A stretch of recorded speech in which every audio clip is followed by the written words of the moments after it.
Quick question. Have you ever walked into a room and immediately forgotten why you walked in there?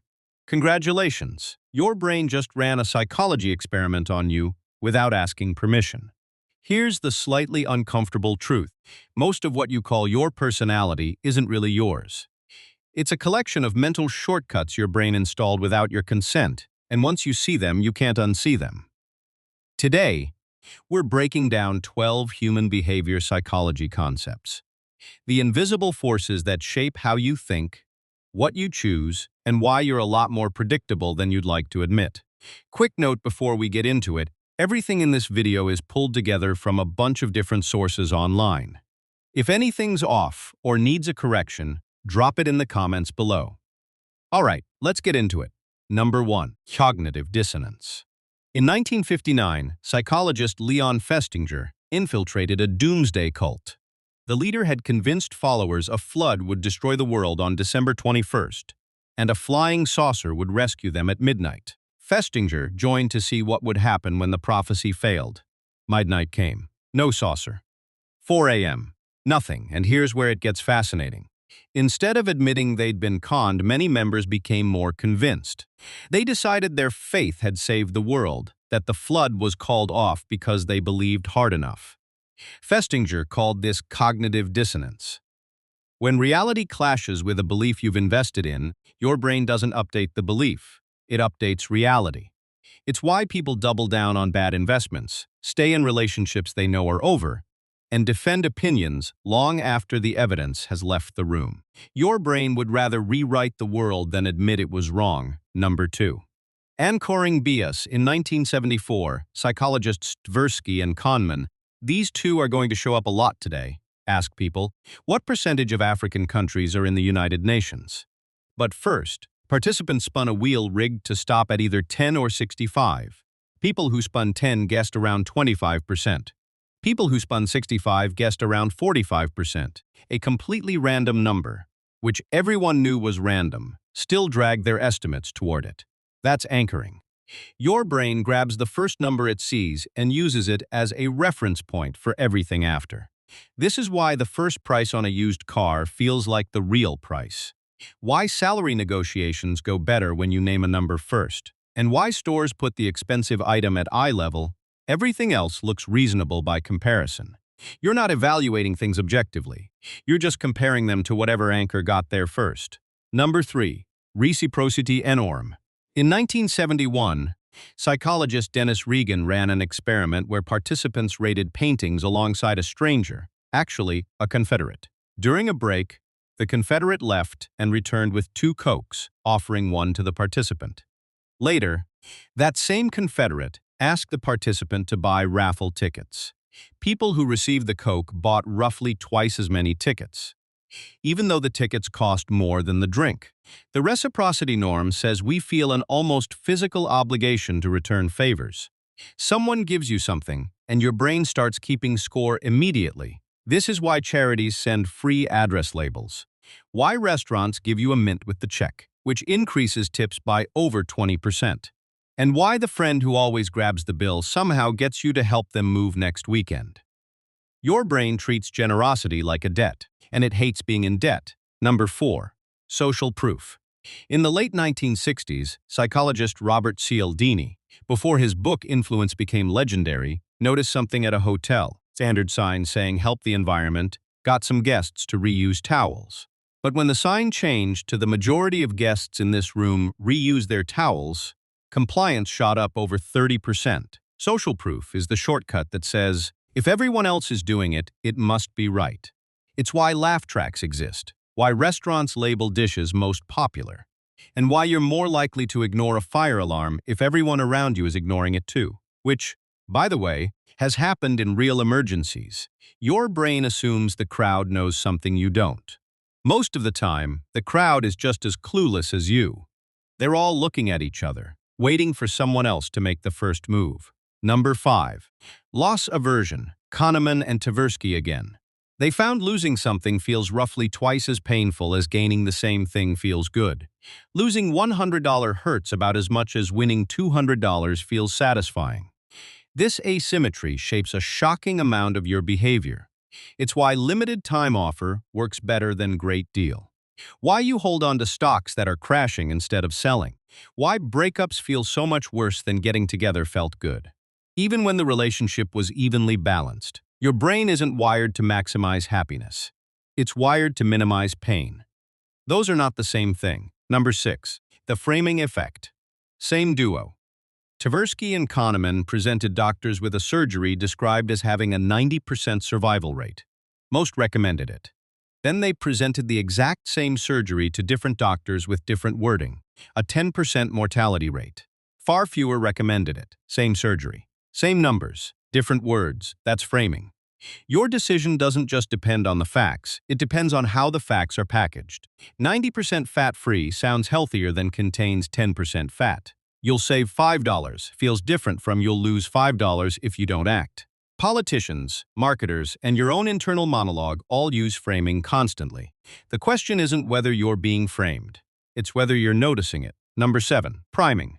In 1996, psychologist John Bargh had participants unscramble sentences containing words like gray, wrinkle, Florida, bingo. None of these words said slow or elderly. But after the task, participants walked down the hallway significantly slower than people who unscrambled neutral words. Their brains had been primed. One concept activated a whole network of related ideas below conscious awareness. This is why horror movies feel scarier when you're alone in the dark. Why you suddenly notice a car model everywhere after you consider buying one. And why the smell of cleaning products makes people slightly tidier in experiments. Even when they don't consciously notice the smell, your brain is constantly influenced by things you're not paying attention to, and priming works best when you don't know it's happening. Number 8. In-group bias. In the 1970s, psychologist Henri Tajfel ran the minimal group paradigm. He assigned people to groups based on completely trivial criteria, a coin flip, or whether they overestimated dots on a screen. Then he asked them to distribute money between their group and the other group, despite zero history, zero shared identity, and zero reason to care. People consistently gave more money to their own group. In-group bias kicks in with terrifying speed. You can create it with a coin flip in 5 minutes. It's the engine behind sports rivalries, political polarization, and why you instinctively trust someone from your hometown more than a stranger. Your brain draws a circle around us and starts favoring everything inside it before you even realize a circle was drawn. Number 9. Hindsight bias. After an event happens, your brain retroactively convinces itself it was predictable. Researcher Baruch Fishoff asked people to predict the outcome of historical events before they knew the result. After learning the outcome, he asked them what they had originally predicted. They consistently misremembered their own predictions, claiming they'd been more accurate than they actually were. After a market crash, everyone says they saw it coming. After a breakup, friends claim they always had doubts. After a sports upset, the underdog's victory was inevitable. Hindsight bias doesn't just flatter your ego, it prevents you from learning. If everything seems obvious in retrospect, you never have to ask why you didn't see it coming in the first place. 10. The Endowment Effect. Richard Thaler gave students coffee mugs and asked how much they'd sell them for. Separately, he asked students without mugs how much they'd pay. The mug owners wanted roughly twice as much money to sell as buyers were willing to pay. 5 minutes of ownership made the object more valuable in their minds. This isn't rational. The mug didn't change. Your brain just hates giving things up once they're yours. It's why you won't sell a stock that's been flat for years. Why your closet is full of clothes you never wear but can't donate. And why free trials work. Once you've had the product for a week, canceling feels like losing something, even if you never plan to pay. You overvalue what you own simply because you own it. Number 11. Negativity bias. Psychologist John Cacioppo found your brain reacts more strongly to negative stimuli than positive ones. Literally more electrical activity. Evolutionarily, this makes sense. Missing a good opportunity is inconvenient. Missing a threat gets you killed, so your brain prioritizes bad news, criticism, and danger above all else. One negative comment on a video with 100 positive ones will stick with you all day. You remember insults from years ago, but forget compliments within hours. In relationships, research from John Gottman suggests it takes roughly 5 positive interactions to balance one negative one. Your brain isn't a neutral recorder. It's a threat detector that occasionally notices nice things. Knowing that doesn't fix it. But it does let you stop trusting your first emotional reaction quite so completely. Number 12. Status Quo Bias. In 1988, researchers Samuelson and Zeckhauser found something uncomfortable. Across health insurance, retirement plans, careers, and even simple lab decisions, people overwhelmingly choose to do nothing, even when switching clearly benefits them. Even when the default option was assigned randomly. Status Quo Bias is the brain's preference for things to stay exactly as they are, because change requires effort and carries the risk of regret. It's why you sit in the same classroom seat nobody assigned, why people stay with the same bank for decades despite worse rates, and why your phone's default settings are almost certainly still active. Your brain treats the current situation as a baseline and treats any change as a potential loss. And as we covered earlier, your brain really hates losses. So there you have it. 12 human behavior psychology concepts. 12 invisible forces running in the background of your brain while you thought you were in control. Cognitive dissonance makes you defend bad decisions. Anchoring makes random numbers feel meaningful. Reciprocity makes you feel indebted over a free drink. Social proof makes you follow crowds that don't know where they're going. Loss aversion makes you fear losing more than you enjoy winning.